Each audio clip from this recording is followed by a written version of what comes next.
Hi everyone, just a quick little tutorial on how I create my little transparency swatches here. You might have seen this one. This was of the new set by Prima called Essence. And whenever I get a new set of paints or a new color, I like to do a transparency swatch because, you know, when you get like these sets, you get a set of 12 colors. You get a set of 12 colors, but you actually are getting much more than that, as you can see. So it really helps you to understand your colors. I kind of like to think of it as like I'm having a conversation with them.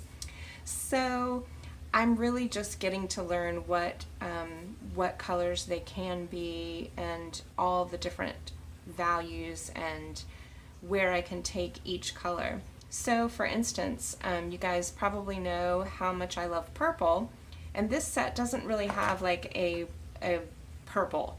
But I noticed when I did this one that when you first do its darkest value, it's kind of a reddish brown color, but as you tone it down, as it becomes more transparent, it's actually rather pink. So I thought with the pink, I can definitely add a blue and I will get some form of a purple, and that's exactly what I did on the rose here, and I'm in love with this blend. It's just really a beautiful, beautiful color. So I wouldn't have necessarily known that unless I had done these swatches. So the set that I'm going to use to show you guys how I do it is the new set by Prima called Woodlands, and I'm very excited about this one. I love these colors, and I've done a couple already. So what you'll need is a brush, paper, water, a mat or paper towel, and the brush that I'm using, you want to, whatever size you're going to go for your blocks, you want to use the appropriate brush. So what I'm using is a 6.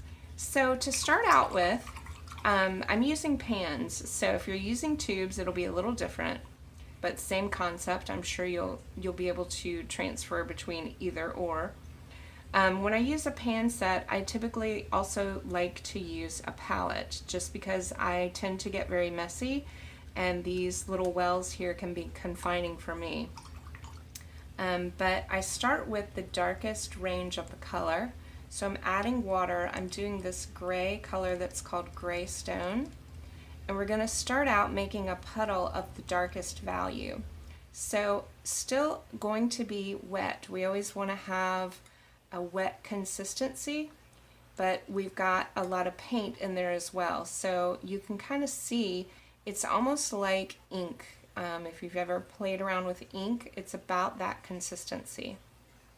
So this will be my darkest. So I go ahead and lay in a little block of the darkest consistency. Now the rest of my process is totally unscientific. And there's no right way or wrong way to do this. There's just the way you do it. So take from what I do or come up with your own way. But what I do is I've got that paint on my brush. I dip it into the water. I don't rinse it off. And then I start almost a new little puddle. So I just kind of grab from the edge. I've now added water to that deepest consistency and made it more transparent by adding water. So that is going to be my second level there. And I continue that process. So I dip into the water, pull out another little puddle. And so I'm just adding one little scoop of water, I guess, each time. That's my scientific method. And it's not always foolproof, but it works. And if you notice, because you keep adding water, if you notice that you've gotten a little too much water on your brush, you just can take a little off on your paper towel or mat, because I try to keep the water, the liquid, consistent. So with each block that I'm doing, the consistency of liquid on my brush is actually the same. What's changing is the amount of paint to water. So I may have more paint, less water, and as I go, that will change. I'll have more water, less paint. But the consistency of the liquid stays consistent.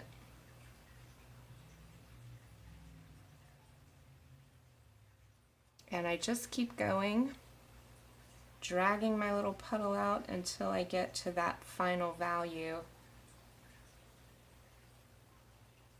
And there you go. You've got a whole range of colors just from one. So once I do these, I typically will just clean up my little puddle here and pull it back to my original deep one.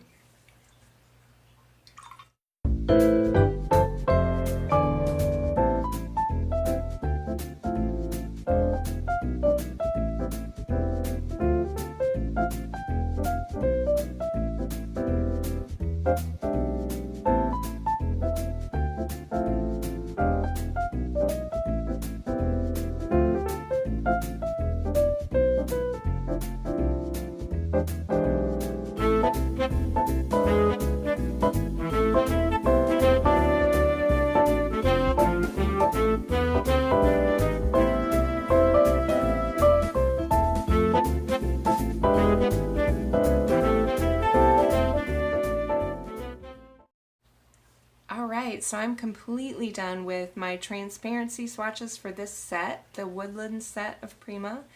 And I have to say I really love these colors. This green color, let's see what it's called. They have the cutest names. It's called Pond.